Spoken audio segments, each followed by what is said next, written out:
Hi everyone, it's Joey Remenyi from seekingbalance.com.au. My next question is tinnitus. How do I listen to my body? It's a pretty rich and deep question, and at face value, we can say listening to the body is something that you're already doing, so not to complicate it. And it is as simple as I feel cold, therefore I might grab a blanket or a sweatshirt or a jumper or a jacket. Or it could be, I really feel I need to go to the toilet.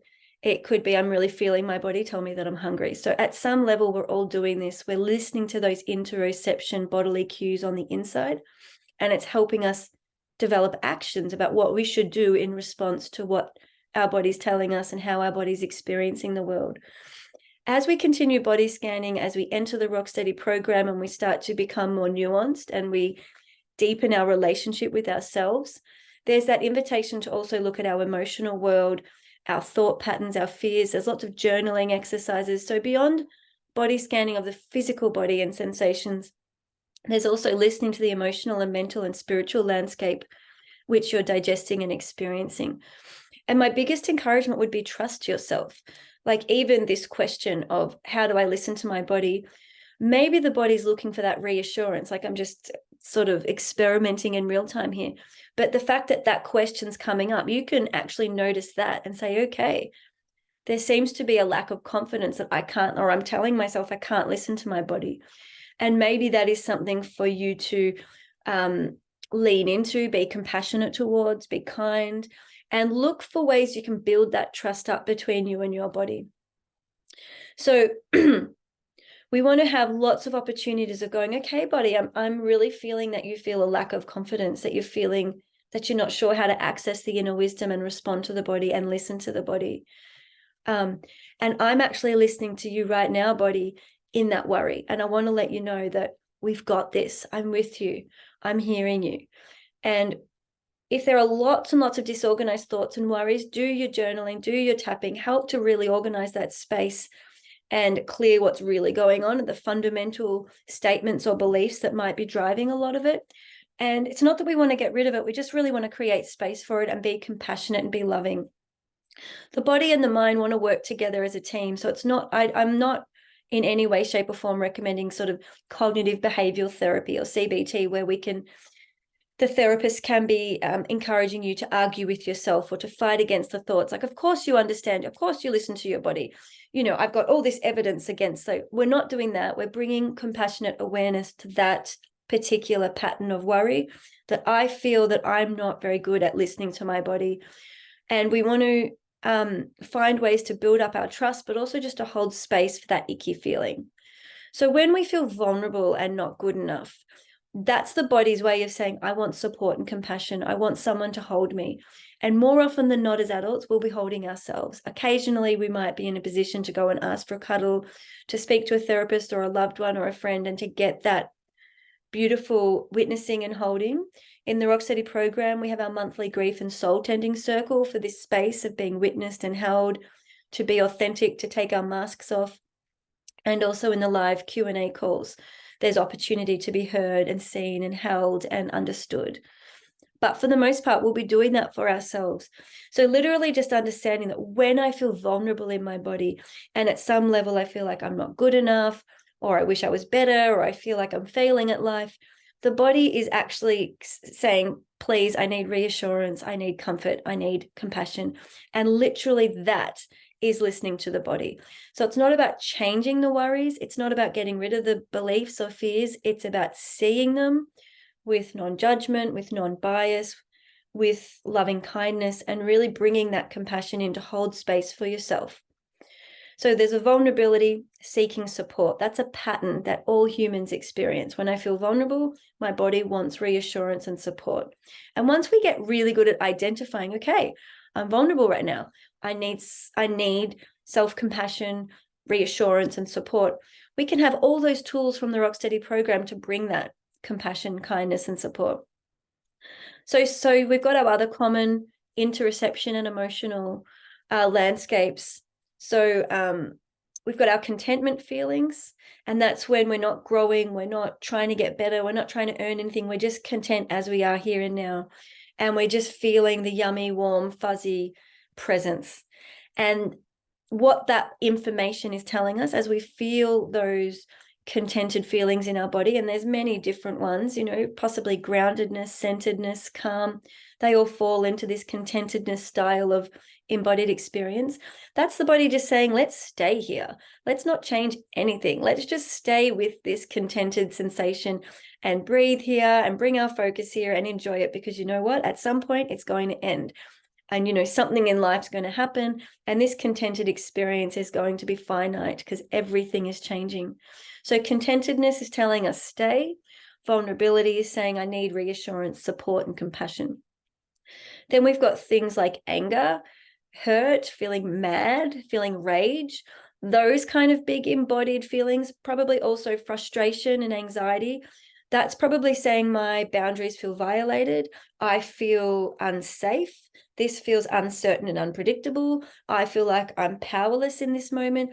And so we're looking for more predictability. We're looking for more certainty. We're wanting to speak up and reclaim our power. So when we're feeling frustrated, anxious, fearful, or angry, you know, it can manifest in different ways, but these are all internal interoceptive body states that we're sensing and feeling. You know, our stomach might knot over, our muscles might tighten, our heart starts pounding, and we're angry or frustrated. The body is saying, hey, we need to speak up. Somebody is violating us. I am starting to feel that my power is being abused. This is not okay with me. And so as we learn to listen to that instead of internalize it and feel ashamed and silence ourselves, as we learn to listen to the body and speak up and say, actually, this is not okay with me. This might be okay. Here's my boundary, but this is not okay. And we're teaching the world how to treat us. And that is something we will always be needing to do in life. Teach the world how to treat us. This is okay with me. This is not okay with me. So we're learning to read those internal messages of the body. So we've got vulnerability. I want reassurance, support, compassion. We've got contented feelings, grounded, centered, calm, etc. Let's just stay here. The action is just, let's just stay. We don't need to change anything. We don't need to run off and chase anything, and we don't need to run away from anything. So just having that beautiful awareness of, okay, body, I'm going to stay put. And then when we've got some of those angry, mad, frustrated, afraid feelings, it can be a violation of our boundaries, and we're seeking to speak up and create a level of predictability and certainty. And if we can't do that on our own in that moment, we might even go out and seek supports, whether that's legal support, professional support, talk to a friend. But we're taking that action and we're actively listening to the body. We're motivated to act. I'm not going to be able to cover every emotional landscape and every action, but you can see that there are patterns, there are general patterns that as humans we're exploring, we're experiencing, and we're learning to respond to. So I hope that's answered your question, but keep going through the Rocksteady program, keep body scanning, because it is so, so powerful. Just want to see here.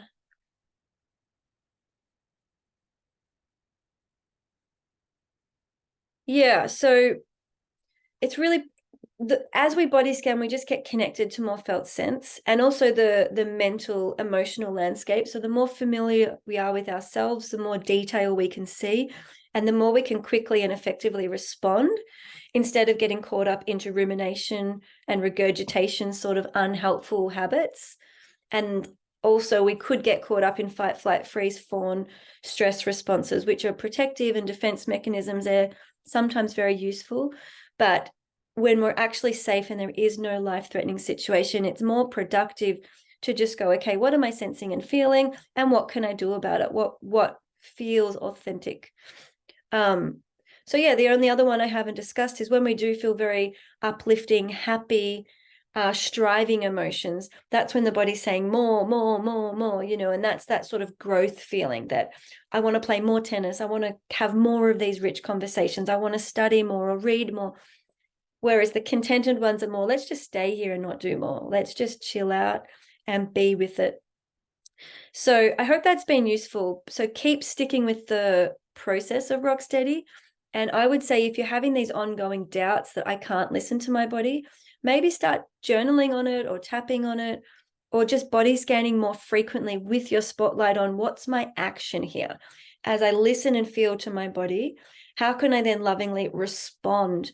Which brings us to module 6, which is poker, pause, observe, choose, respond, choose and act. And that gives you that sort of methodology to build your confidence in understanding, okay, yes, I can listen to my body. I've got this.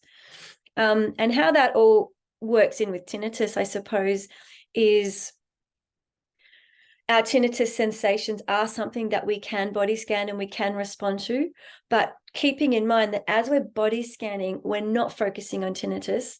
Tinnitus might be one, like let's say for argument's sake, there's a million different data points for us to scan through touch, temperature, pressure, location, then there's all the emotional data points, there's all the thoughts and mental patterns, and there's all of the beliefs and spirituality. So let's say there's a million different data points for our brain to experience and organize in a body scan.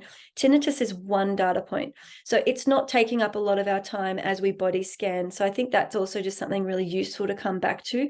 It's a tiny, tiny little part of our overall experience. So if you want to learn more, visit seekingbalance.com.au.